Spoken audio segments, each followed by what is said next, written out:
So the Minnesota Sting is a 317A nonprofit in the state of Minnesota, and we are created and geared towards helping not only our community, but athletes have another avenue to play football after high school or college.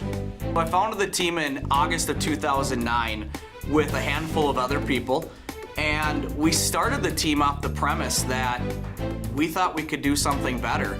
So if somebody would like to join the team, they just have to be 18 years old, and they pretty much just have to reach out to us either via Facebook or our website, stingfootball.net, and ask to play. And then we invite them to our open tryouts, which we usually have in December and January of each year. Our team record since day one is 43-22-1. In 2012, we only lost one game, and in 2013, we actually went undefeated.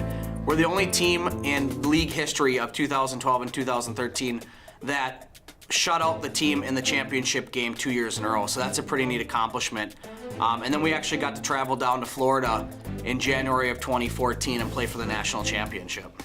The team plays in the Northern Elite Football League, also known as the NEFL.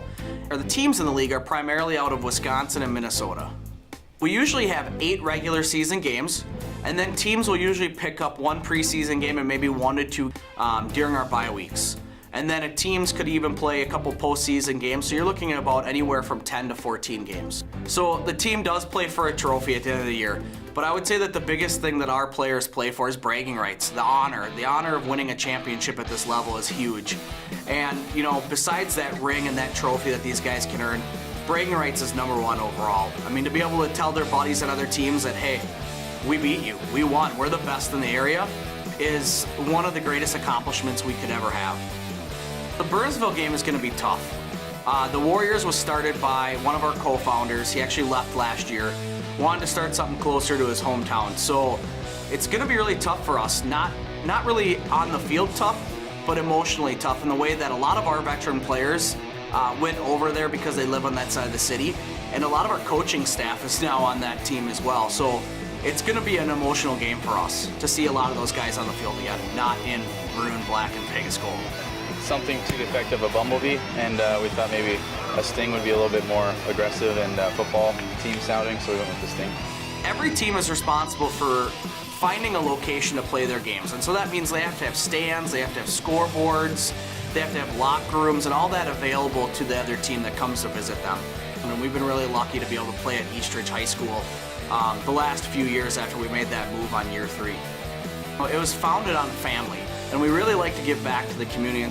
So if anybody ever knows of any good causes or anything like that, we love to have different scenarios for each game. So like we might do breast cancer awareness game, we might do a benefit game for somebody that's struggling with something. We've done suicide prevention, that's one that we do every year. Reach out to us via Facebook or email, and we'd love to put something together. We just love to be able to give back to our community in any way we can. We practice at Bielenberg Sports Center. It's in Woodbury. It's a new facility this year. Actually last year, halfway through our season, we got to move in there.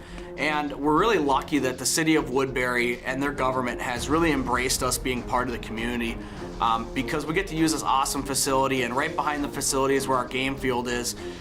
You know, there's probably not many teams in the league that watch film every week as a team, have classroom time, have an indoor facility like we have, be able to make their players happy every week. I mean, we don't have to fight the weather, we don't have to fight bugs. It's just amazing. All of our coaching staff, they're all volunteers as well. None of our coaches get paid.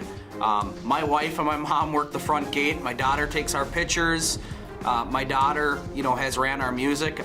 If you're ever at home games, you'll see me running around with a wireless microphone trying to do announcing while managing the operations part. So it's definitely a unique structure that makes things fun. We encourage our players to invite their family and friends to games because that's probably a majority of our fan base comes from our players. So it's really important to us that we have players with good character that also want their family to come and enjoy games in our home games. And so that's our biggest way, right, is word of mouth.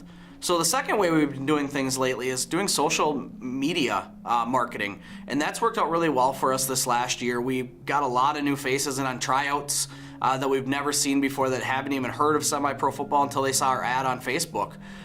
So that's our biggest thing. And then the last thing is we just go out and meet the community and do events. Number one goal is to make the playoffs, make a shake, win the league. I mean, that's what we want to do. As far as in the future, we're going to dominate the league. That's what we're going to do. So for now, we're just working with what we have. We're going to win as many games as we can, and in the future, we're going to build a dynasty.